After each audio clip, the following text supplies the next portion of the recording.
Salut les amis, j'espère que vous allez bien, on se retrouve pour une nouvelle vidéo. On a déjà l'anniversaire de Tony Kroos, on lui souhaite un très joyeux anniversaire. 36 ans aujourd'hui pour Tony, 6 titres de Ligue des Champions, 4 titres de champion d'Espagne, 6 mondiales des clubs, 23 trophées au total remportés dans sa carrière avec le Real Madrid et évidemment aussi vainqueur de la Coupe du Monde avec l'Allemagne en 2014. On souhaite un très joyeux anniversaire à Tony qui nous manque beaucoup sur le terrain. C'est jour de match les amis pour le Real, grand retour, le premier match de l'année 2026, 16h15 cet après-midi au Bernabéu. Le Real reçoit le Betis Séville comme on l'a évoqué hier les amis. Le Betis est une équipe qui ne nous réussit pas très bien depuis quelques années maintenant. Les unes des quotidiens madrilènes AS qui titre San Juan obra un milagro. Le Barça s'est imposé hier 2-0 du côté de l'Espagnol Barcelone. Donc évidemment le Barça prend le large au niveau du classement de la Liga. C'est 9 victoires consécutives maintenant pour les Catalans. À noter hier en plus de ça que le Barça a été sauvé à de nombreuses reprises par Johan Garcia, l'ancien gardien de l'Espagnol. L'Espagnol a fait un super match. Ils auraient même mérité certainement d'ouvrir le score et mérité à minima le match nul.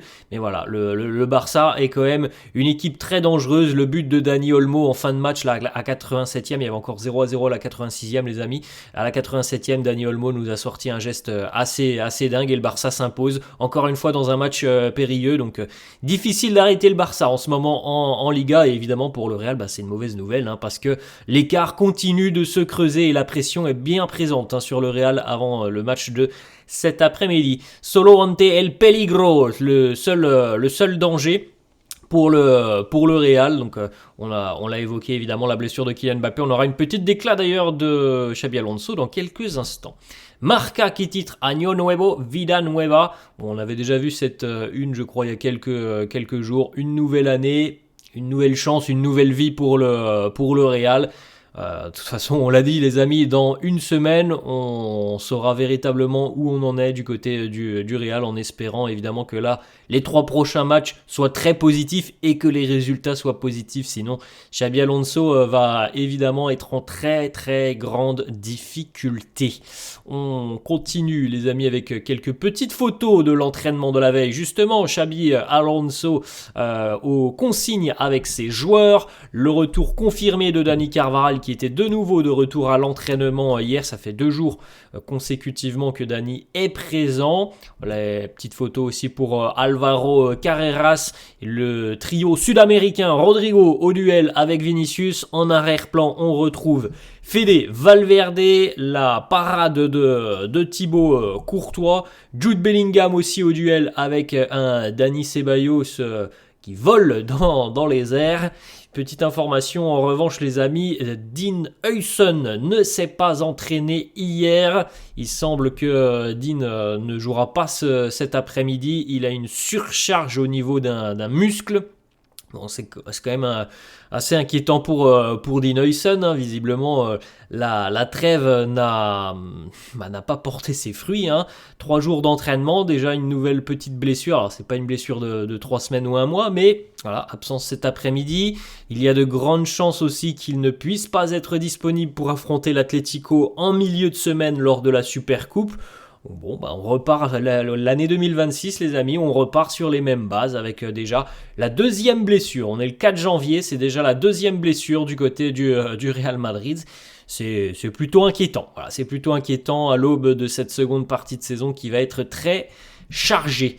Les quotidiens madrilènes nous proposent évidemment les compos d'équipes probables. Le quotidien AS qui nous concocte donc cette équipe. Thibaut Courtois dans les buts, Rudiger et Asensio en charnière, Carreras et Valverde, les 2 latéraux. Milieu de terrain, Camavinga, Tchouaméni, Arda Güler et en attaque, peut-être le retour du diamant, le retour du trio Vini, Bellingham, Rodrigo. La compo du quotidien Marca, Courtois, Rudiger, Asensio, Valverde, Carreras, Camavinga, Tchouaméni, Güler, Bellingham, Vini, Rodrigo. On est exactement sur la même composition d'équipe. Alors, ça sera peut-être pas organisé comme ça, les amis. On aura peut-être plutôt un 4-3-3. Enfin, allez, un 4-4-2 losange, 4-4-2 losange hein, pour avoir justement ce diamant Bellingham et puis un peu plus haut Vini et Rodrigo en attaque. Vous pouvez jeter un petit coup d'œil les amis, la compo du Betis. Le diamant, donc comme on vient de le dire, c'est As hein, qui annonce que c'est une possibilité très sérieuse que le diamant soit présent aujourd'hui. Bellingham en soutien des deux attaquants. Les déclarations de Xabi Alonso hier en conférence de presse. Comment va Vinicius Junior après les sifflets des supporters ? Il nous dit, moi je le trouve bien, il est heureux, il sourit, la trêve a été bénéfique pour tous, ça nous permet de rebooster notre énergie. Demain, on doit tous évidemment se mettre au boulot avec ce désir de faire les efforts, de mettre du rythme dont nous avons besoin. Si cet effort est mutuel, on aura certainement un bon match et on en profitera tous. Xabi qui est très heureux de Rodrigo, le joueur ne veut absolument pas quitter le Real et pour le moment il ne planifie pas non plus un départ sur le mercato estival. C'est l'information de Fabrizio Romano. Alors il est vrai quand même que la donne a changé pour Rodrigo depuis à peu près 3 semaines, 1 mois maintenant. Xabi qui nous dit Rodrigo est capable de jouer dans n'importe quelle position offensivement. Il a fini la première partie de saison sur un niveau excellent. Il a offert de très très belles performances sur la fin d'année. On est tous très confiants, on a besoin de lui comme d'autres joueurs dans cette équipe. Nous avons plusieurs options pour couvrir la blessure de Kylian et Rodrigo en fait partie. Justement, Kylian, il nous dit on va faire tout notre possible pour qu'il revienne le plus rapidement justement. On espère qu'il sera prêt pour la Supercoupe. Voilà, pas plus d'informations de Xabi Alonso, on espère qu'il sera prêt pour la Supercoupe, voilà les mots du coach. Autre déclat, est-ce que cette équipe a besoin d'un milieu de terrain qui contrôle ? Il nous dit, moi je travaille avec les joueurs que j'ai, c'est mon métier, c'est mon boulot de développer cette équipe et de les rendre meilleurs. Est-ce que Mbappé est un joueur difficile à manager ? Non. Tous les joueurs sont simples à manager parce qu'ils ont tous cette envie d'aider l'équipe. Et ça rend les choses beaucoup plus simples. Avec des joueurs qui ont toujours envie de gagner, c'est très simple.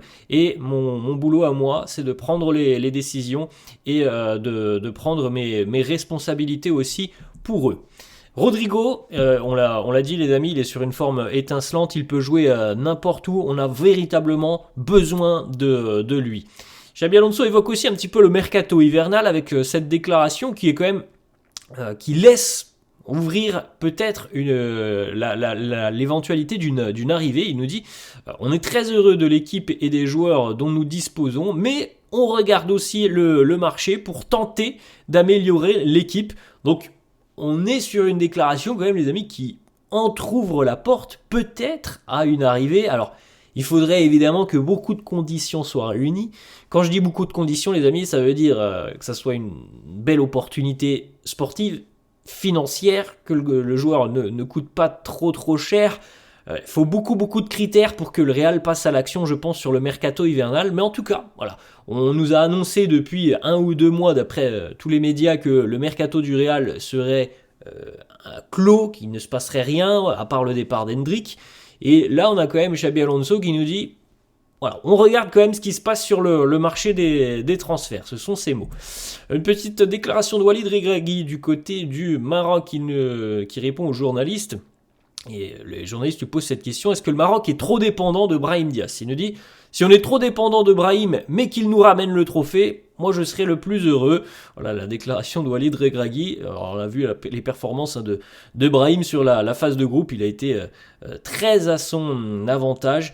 Espérons que ça se poursuive sur la phase à élimination directe. Ensuite les amis, une dernière petite information pour terminer cette vidéo. On en avait parlé je crois avant-hier et c'est donc confirmé par la RAI. Sergio Ramos est en tête d'un consortium d'investisseurs, avec des investisseurs étrangers notamment, qui vont offrir 400 millions d'euros pour racheter le FC Séville.